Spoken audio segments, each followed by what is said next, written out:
Hey there, independent Scientologists. Discover a new perspective to your bridge by visiting ao-gp.org. Get in session with remote auditing using the theta meter. Are you curious about where you stand? Head on over to ao-gp.org now and take our free personality test. Join the growing group of independent Scientologists today. Hi, and welcome to another AOGP Outside of the Church podcast. This is Season 8, Episode 9, Part 3 of Remote Viewing, What Happened to Scientology.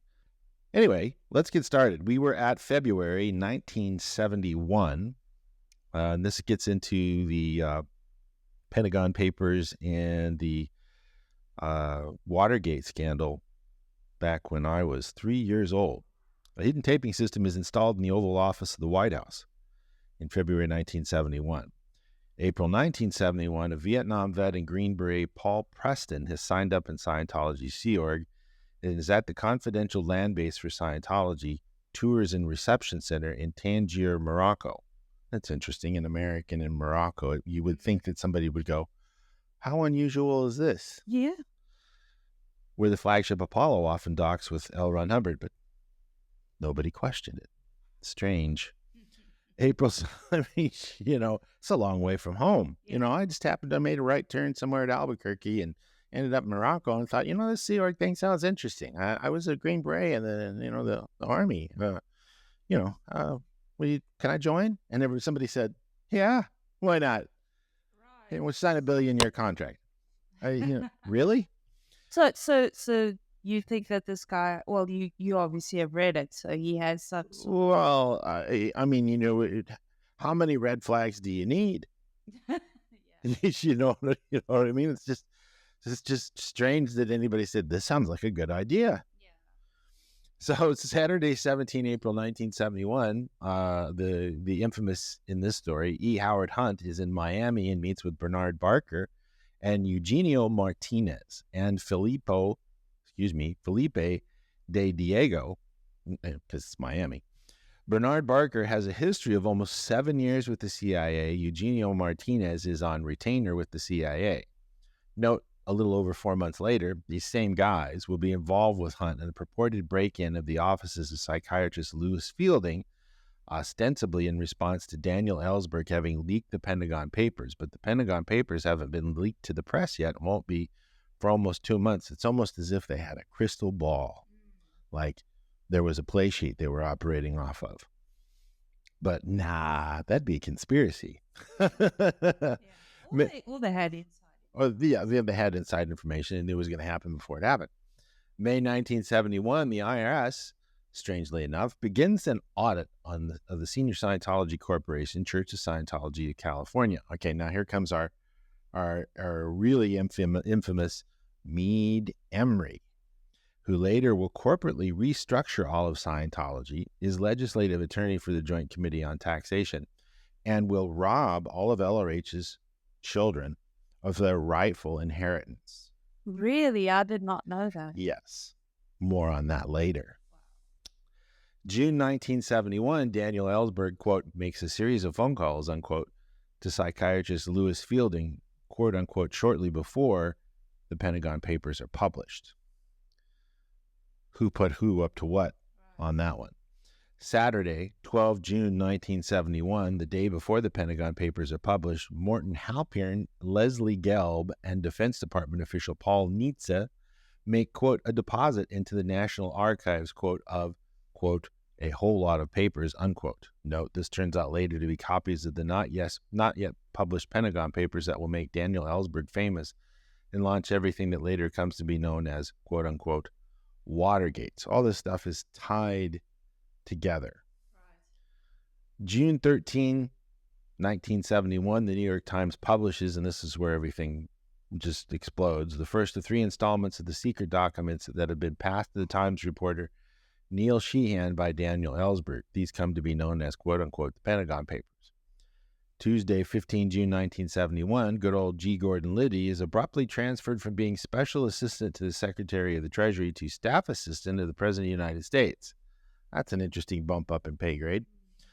Part of the White House Domestic Council, Liddy is supplied with White House credentials. So they wanted him in there for a reason. June 16th, 1971, Liddy is at the White House in his new job. William Galbraith comes to the White House, purportedly one of a group of officers from the White House News Photographers Association. Note, no William Galbraith, quote-unquote, has been found on the WHNPA rolls, which is the White House News Photographers Association, and a William Galbraith has been identified as having been a CIA agent. That was his cover. 9 days after this event, a girl is found shot to death. Yes, this is where things start to get dark. 9 days after this event, a girl is found shot to death on board the flagship, Scientology flagship, Apollo. Really? Yeah, I told you this would make a great movie. At Safi, Morocco, and a William Galbraith will be in Safi representing the U.S. Embassy in Morocco in response. See 25 June 1971, my birthday, and 13 July 1971. I wonder who did it. What are the coincidences of that? A girl is found shot to death. More on that later. Friday, 18 June 1971, an unspecified amount of money being carried by John McClane. That's funny. John McClane, you know, from the movie series. I can't even think of it. The guy that was in Fifth Element.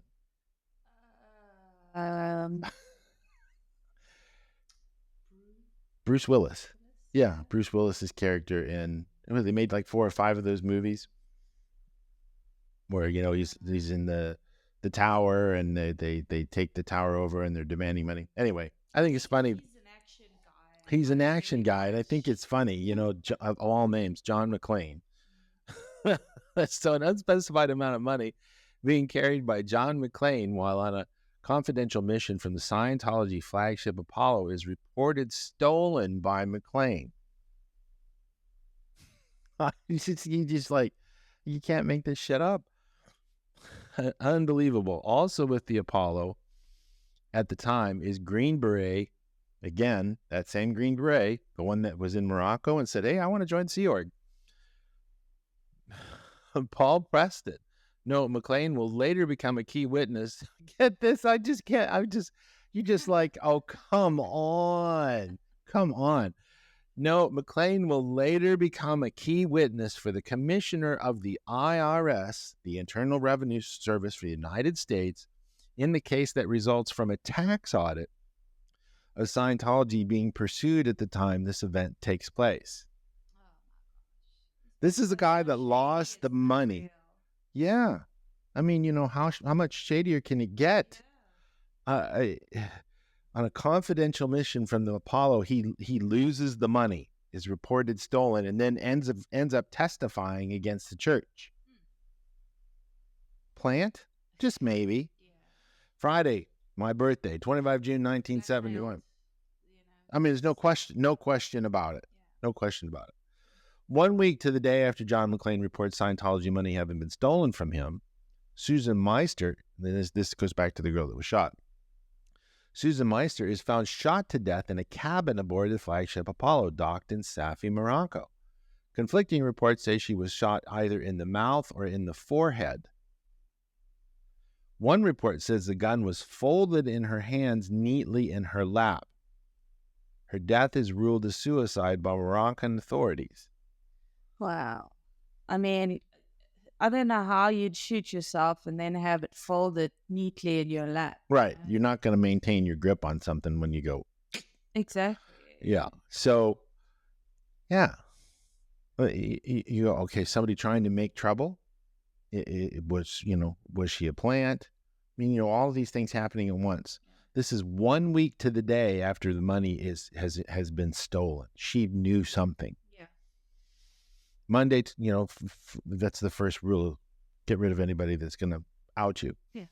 Monday, 28 June 1971, Daniel Ellsberg is indicted for the leak of the Pentagon Papers. Wednesday, 30 June, 2 days later, the Supreme Court rules 6-3 that the government has not shown compelling evidence to justify blocking further publication of the Pentagon Papers. So I think that was a party thing. It was either Republicans or Democrats. I didn't look into that to see, but I'm sure that's what it was, is, well, let's just make them look bad. July 1971, Yvonne Gilliam, that we mentioned last week, executive director of the Celebrity Center in Los Angeles, is in regular touch, and here we go again, with Ingo Swann and Hal Puthoff, the two guys that infiltrated Scientology and took the data from the OT levels and gave it to the CIA. As executive director, as a fellow OT, and as a highly trained Scientology auditor, she has taken on responsibility for their progress in and connection to Scientology. WTF? Because she's this revered person in Scientology and everything like that. And, what? I mean, that's the thing, though. They are currently people who are quote unquote revered and stuff, and they turned out to be weird as well. Yeah. And when I was doing podcasts in 2009 and 2010, and I met people in person and everything, I was blown away by what people think. It's that Facebook meme, what I think I am, what other people see me as, and what I really am. It's that. And if you could go have a time machine, you could go back and see these things and go, what are we dealing with here? Now all we have, most of these people are long since dead, and we're looking at the history of this whole thing going, really? Yeah. How did this person that was in power of this position allow these two people in and rub shoulders with them who were fundamental in taking Scientology away from LRH and the masses? It's mind-blowing. Thursday, 1 July 1971, David Young, who is with the National Security Agency, the same agency as OT-7, Hal Puthoff, Mr. I want to go OT overnight, is appointed to the White House Domestic Council to work with Eagle Crow. On or about the same date, Carol Ellsberg, Daniel Ellsberg's ex-wife, calls the FBI. She tells them that Daniel Ellsberg had seen a psychiatrist, which they already knew. She says that Ellsberg has, quote-unquote, assured her that he, quote, had told this analyst all about what he had done, quote, referring to the Pentagon Papers. Well, we knew that. She volunteers the name of the Beverly Hills psychiatrist, Louis Fielding. Note, Daniel and Carol Ellsberg have been living apart since January 1964, divorced since 1966. Daniel Ellsberg didn't begin with Fielding until 2 years after the divorce, March of 1968, and had quit seeing Fielding in September 1970, nearly a year before, quote, what he had done, quote unquote. So, like I was saying, did the psychiatrist put him up to doing it? This is what Hubbard says happens. These are the Manchurian candidates. On or about the same date, John Jack Caulfield, staff assistant to President Nixon, has created a 12-page political espionage proposal called Sandwedge, quote unquote. Ostensibly, as part of it, Anthony Ulowitz, sorry if I mispronounced that, Anthony, rented an apartment at 321 East 48th Street in New York City. G. Gordon Liddy is given the complete Sandwedge plan. Note, the apartment is in close proximity to the lab and school of CIA's Cleve Baxter. It provides a backstopped New York address and phone. Note, too, that the reference for date of Sandwedge is a document in the National Archives titled, quote, 7/71 Sandwedge Proposal, unquote. Somebody bothered to put it in the National Archives, despite most anecdotal accounts placing it later in 1971. How this all comes together, stick with us, folks. Friday, 2 July 1971. Boy, 71 was a busy year. CIA Director Richard Helms is pushing behind the scenes to get E. Howard Hunt into a position connected with the White House in response to the Pentagon Papers having been leaked. H.R. Haldeman tells Nixon that Helms has described Hunt, quote, ruthless, quiet, and careful, low profile. He gets things done. He will work well with all of us. He's very concerned about the health of the administration. His concern, he thinks, is they're out to get us all that, but he's not a fanatic. We could be absolutely certain it'll involve secrecy, unquote. Right. Yeah, that's the difficult thing with this, with these kinds of things, is that you've got two viewpoints. It's either that, the guy is paranoid, or it's that, people actually do exist that want to do harm. Right. And it's hard to see where the good guys are in this. Yeah. Oof. They're all good guys? There are good guys.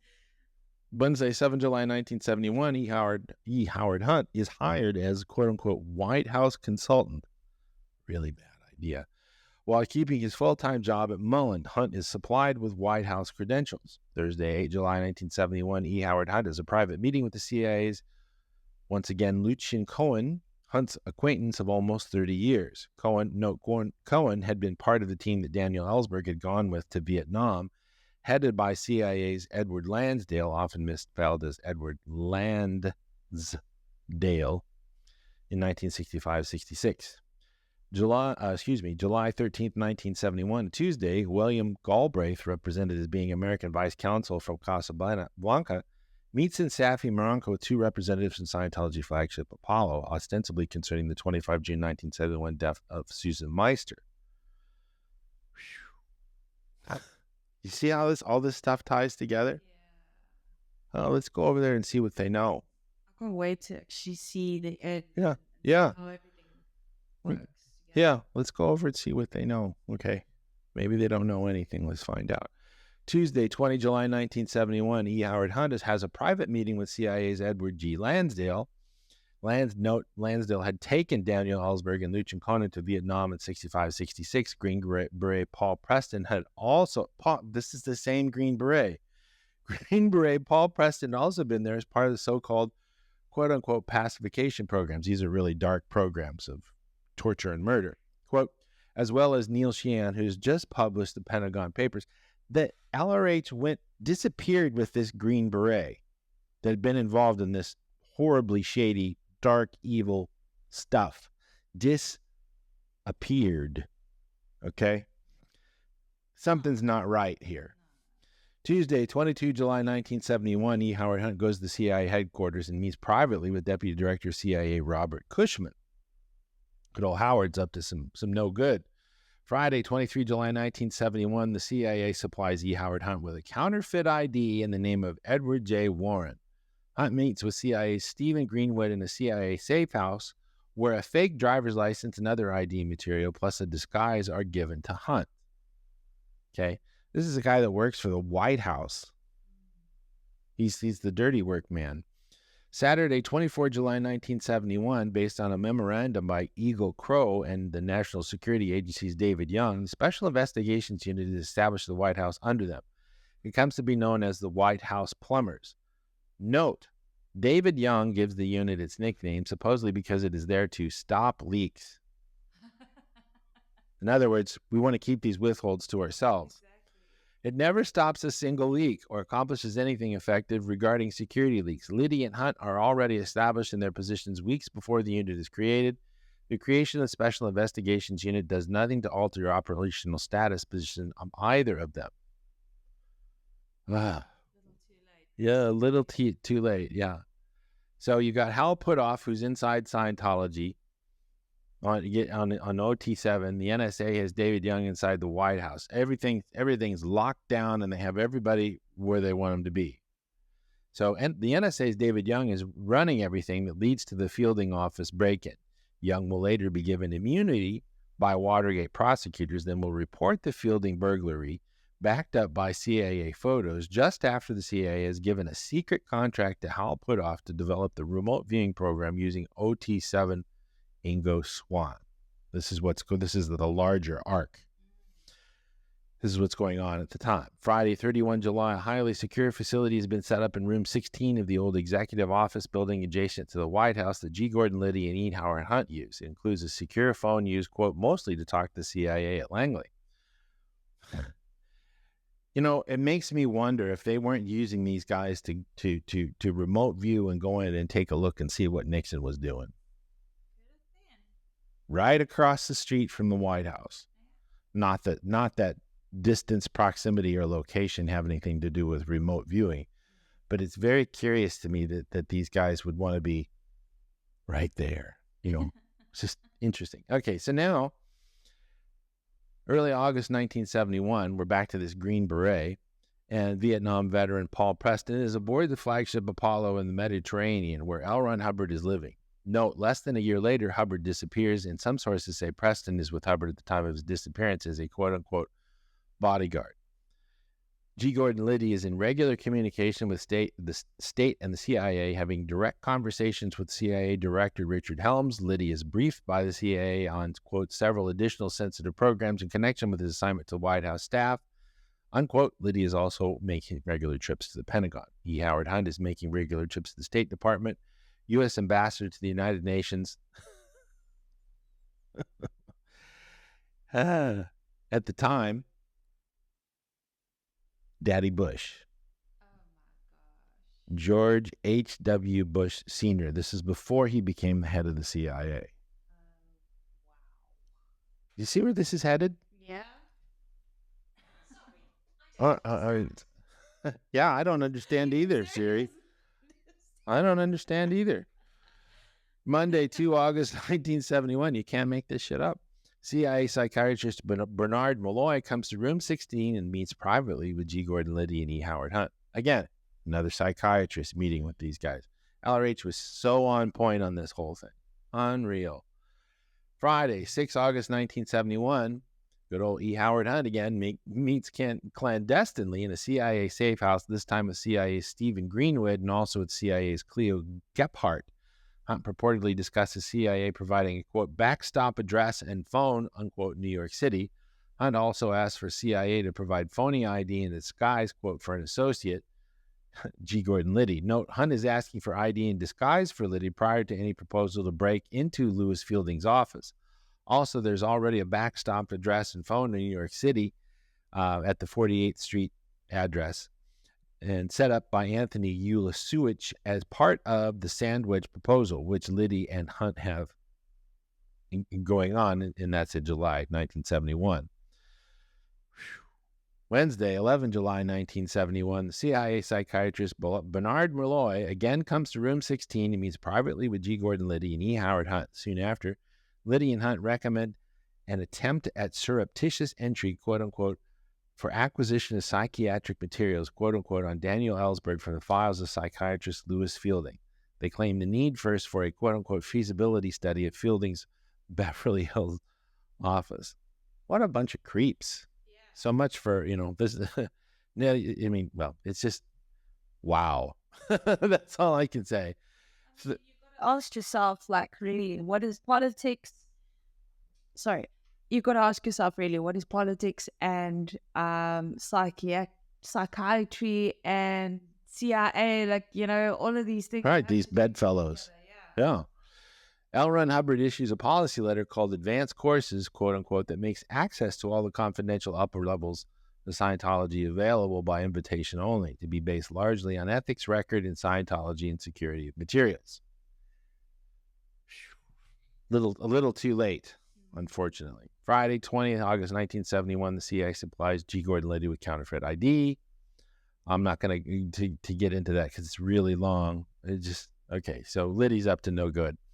Thursday, 26 August 1971, Howard Hunt and G. Gordon Liddy fly to Los Angeles. Hunt takes pictures of Liddy in his CIA-issued black flag wig, standing in front of psychiatrist Lewis Fielding's office door, with Fielding's name on the door. Liddy also takes pictures of Hunt.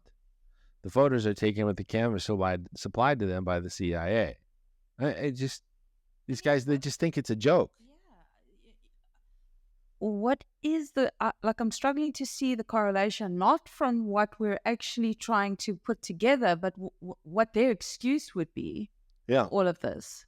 Yeah, it's almost as if it's a riddle wrapped inside an enigma surrounded by a mystery.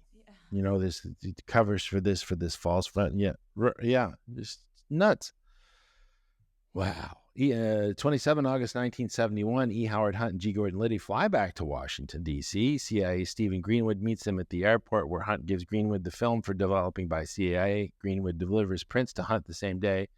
The CIA keeps a copy of the photos of Liddy and Hunt in CIA-provided disguises that don't disguise them at all, mugging in front of Lewis Fielding's identifiable door. Note, the CIA later turns their copies of the photos over to the Watergate investigators, which results in all criminal charges against Daniel Ellsberg for leaking the Pentagon Papers to be dropped. Saturday, 28 August 1971, on a Saturday, Hunt and Liddy purportedly are in room 16 when Liddy tells Hunt that the plan to do a break-in at Fielding's office is approved, but that the two of them are not, quote, to be permitted anywhere near the target premises, unquote. See, 27 August 1971.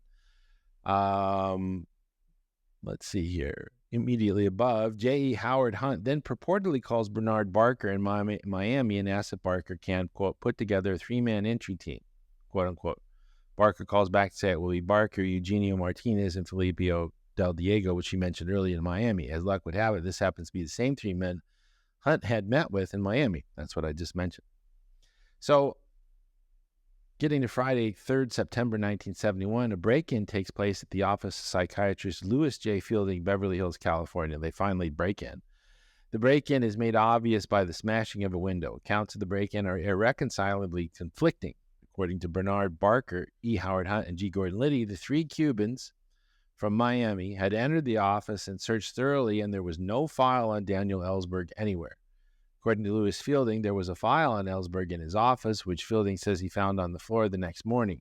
Fielding claims it was evident that someone had gone through the file. Jeez. The same night, Hunt and Liddy are in New York City, where Hunt has made an issue of needing, quote-unquote, a backstopped address, unquote. They check into the Pierre Hotel and remain in New York through at least Sunday, 5 September 1971. Note, there is no physical evidence that either Liddy or Hunt had been in Los Angeles at all for the Fielding office break-in. Only anecdotal claims of the co-conspirators account for the whereabouts of Hunt and Liddy that weekend. This is similar to the later purported Watergate first break-in that involved the same personnel. Also, there is a backstopped address that was available to Liddy and Hunt in New York, the same one that we mentioned earlier, not far from the Pierre Hotel. Both locations are less than a mile from the Times Square lab and polygraph school of CIA's Cleve Baxter. 5 days after Hunt and Liddy have left New York, OT7 Ingo Swann will, quote-unquote, chance to meet Baxter. This is how this all ties together. At a party. Huh? How about that? In New York, Baxter will be the person who then ostensibly sets up a connection between Ingo Swann, Scientology OT7, and NSA's Hal Puthoff, also a Scientology OT7. Well, both will be contracted by CIA to start CIA's secret remote viewing program.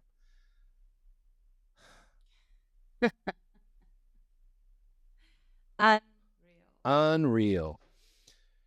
Thursday, 9 September 1971, Ingo Swann meets CIA's Cleve Baxter purportedly at a party in New York. Baxter has an extensive network of contacts in law enforcement agencies and within the CIA. Huh. And they just happen to meet at a party.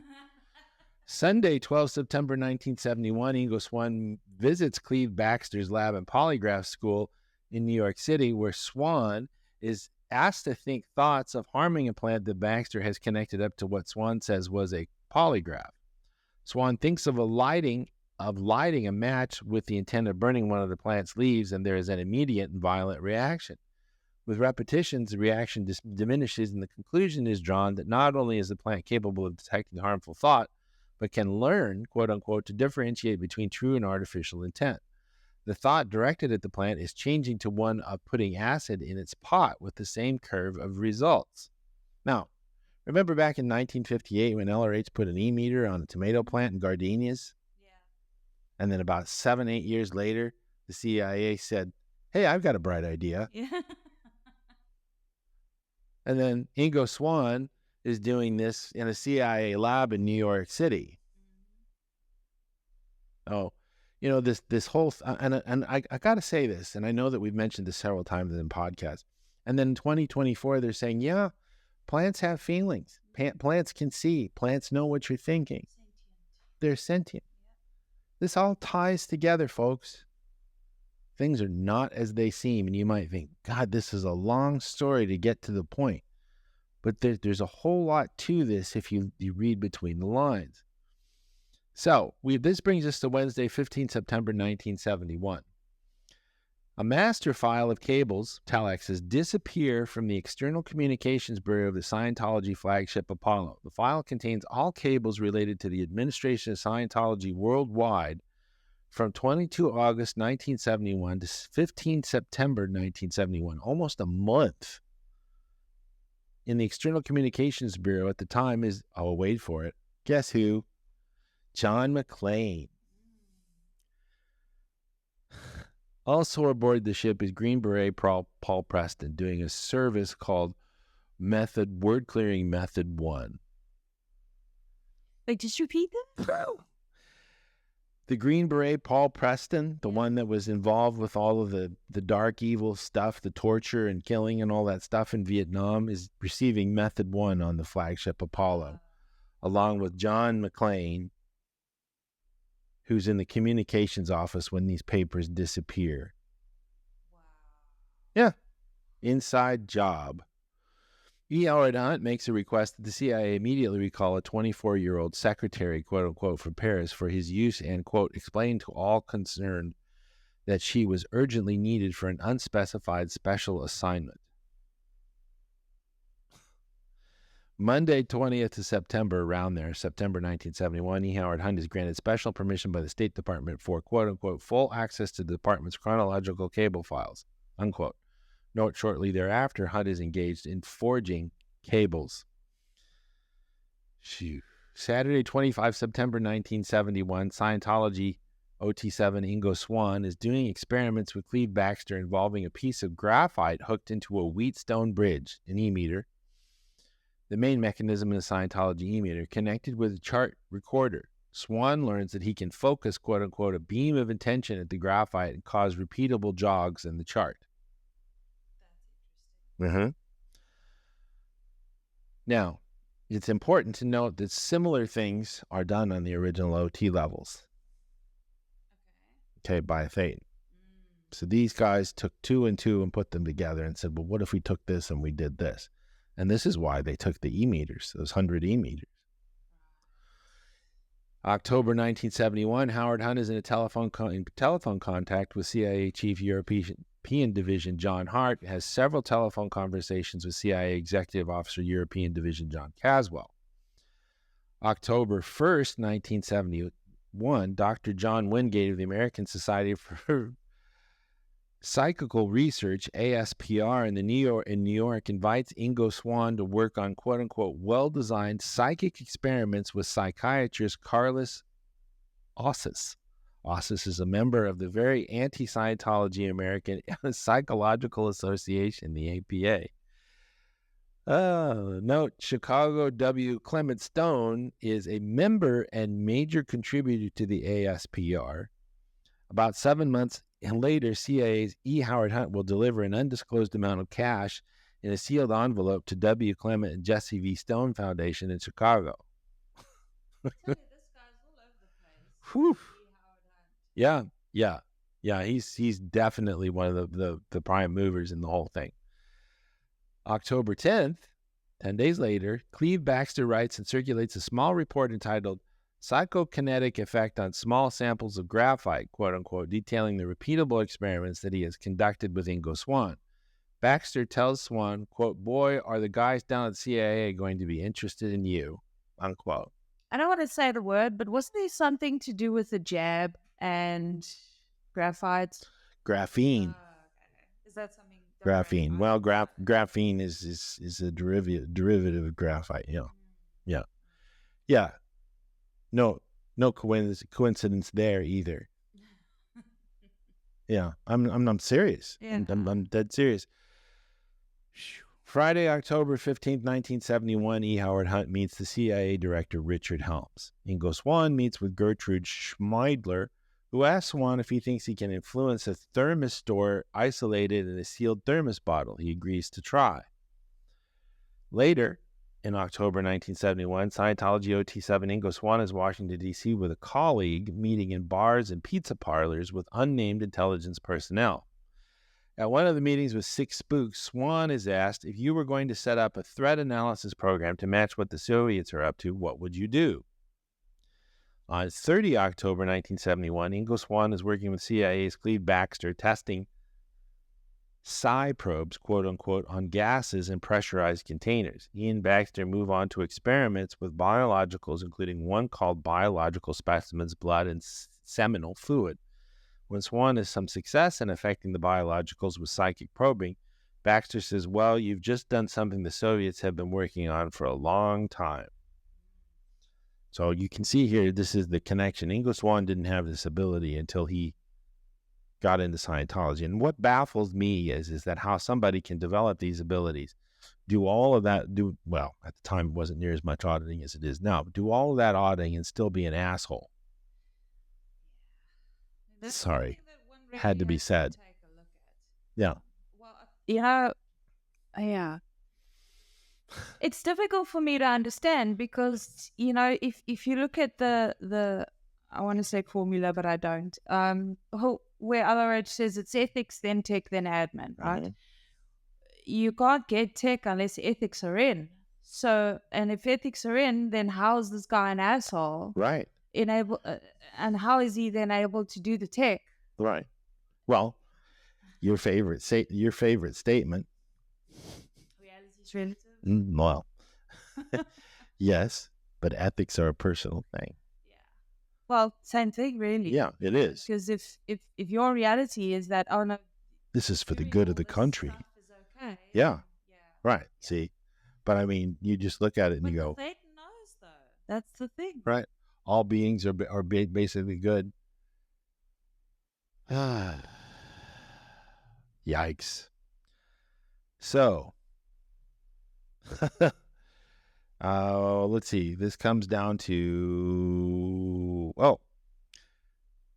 15 November 1971. Dr. Gertrude Schmeidler conducts her thermistor experiments with OT7 Ingo Swann at New York City College. Swann can produce changes in the target thermistors, while the control thermistors remained unchanged on a repeatable basis at the direction of the experiment. Friday, 19 November 1971, CIA's E. Howard Hunt contacts CIA's Office of Security Director Robert Osborne. CIA's Robert McCord files incorporation papers in Maryland for McCord Associates, ostensibly a security company, but the incorporation papers say nothing about providing security, and the company is not licensed for security, including on the board are McCord, his wife and sister Dorothy Berry, who works for a quote-unquote oil company in Houston.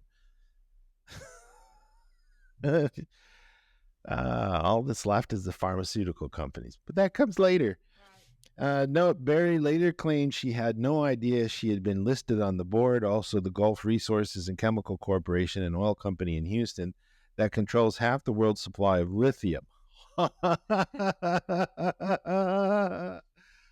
Oh my. Will later provide checks that get converted to traceable $100 bills for part of what becomes known as Watergate. Man, the fingers are in every pie, aren't they? Lithium, huh? Golly. Monday, 22 November 1971, OT7 Ingo Swann is involved in one of a series of 10 out-of-body perception experiments at ASPR, the task being to verbally describe objects out of his sight in a target array. Having difficulty doing a narrative description of the target items, he hits upon the idea of doing sketches. Successful, this becomes a regular part of the experiments. Wednesday, 1 December 1971, Gertrude Schmeidler's papers, PK Effects Upon Continuously Recorded Temperature, describes results of her thermistor experiments with Ingo Swann as being circulated for peer review. It generates speculation that if someone could trigger a thermistor, they also might be able to remotely trigger, wait for it, what might it be able to remotely trigger? If you could get something to be remotely triggered that was really important and you wanted to do away with somebody, what might it be? A bomb.